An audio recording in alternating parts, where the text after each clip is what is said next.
I'm Eleanor, and today I'm going to be reviewing Tomb Raider. So, for those of you who don't know, Tomb Raider is a new film starring Alicia Vikander about the famous Lara Croft. In this film, Lara Croft gets given some information that lets her believe her father might actually not be dead, as she previously thought. So she goes on an adventure to try and find him and bring him back home. What I liked about the film is obviously Alicia Vikander, and she really built on the role and made it her own rather than just stepping into Angelina Jolie's shoes. For me, one of the most interesting bits about the film was the backstory and everything that happened with Lara before we see her in this film. Actually, I would probably rather have had more of that, but you can't have a story about Lara Croft and not actually have her raid any tombs. Another thing I liked was she is a strong female protagonist who would be a good role model for other young girls out there. I think the action and the set pieces were really well choreographed.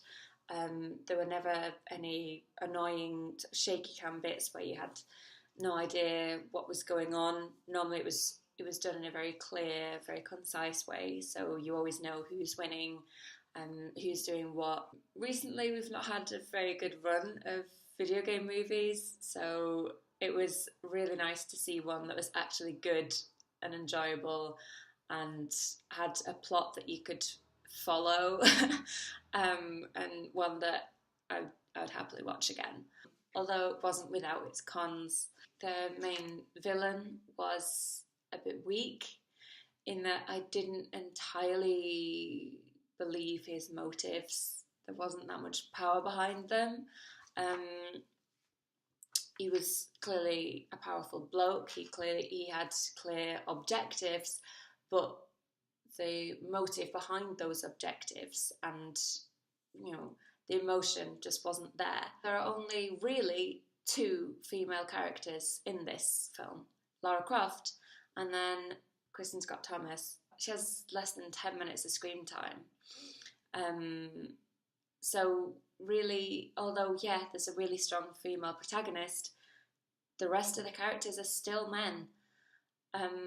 How easy would it have been to just have a couple of side characters who were also women, who also had more than a minute or two of screen time? Moving on to pacing, I loved the first act and I really came to enjoy the character of Lara and seeing her real day-to-day life.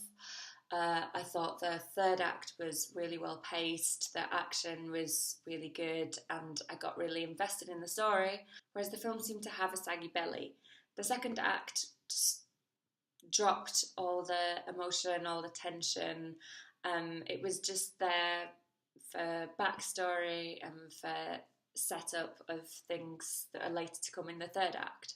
I also have a couple of issues with some of the puzzles Lara has to solve. Some of the puzzles in this film do just seem to be a bit too out there, ones that no one can really solve. I don't want to give any spoilers away, but there's one puzzle with some colours and the conclusion of that just doesn't make sense. I actually turned to my friend in the cinema when we watched this bit and said, "What? I can't tell you what I actually said. I just realised because that's a spoiler." But some of the puzzles just seemed like they were just clutching at straws. They couldn't think of one that actually was a puzzle. Another thing to do with the puzzles is in the second act, we see Lara playing with a thing that's not explained. And as they're trying to get off the boat, she forgets to pick it up. There's a close-up, a lingering close-up of this object. So that, implants it in the viewer's mind. This object is important. But when it comes to it, she doesn't actually need it because she's just remembered it. So why then have a close-up of this object if it's not going to be important to your story. That leads me on to my final point, that Lara Croft is presented as somewhat of a superhero, and I get that she is a video game character, so she is somewhat super. She's going to survive things that normal people absolutely would not survive.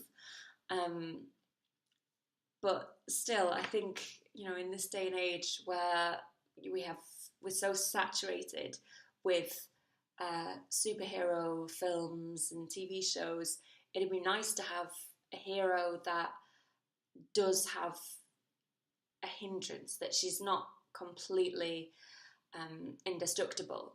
She gets a bit injured, but she gets fixed up and she's absolutely fine after that. There's no end of Terminator scene where she's completely decapacitated and has to fight the villain cack-handed. She's just a superhero, really, who is cleverer than I think any viewer possibly could be, because some of the puzzles are insane. Overall, I think it's a really enjoyable film. You can go and have fun with it. Just don't think too hard about it and it won't disappoint you. Thanks for watching, guys, if anyone does watch this.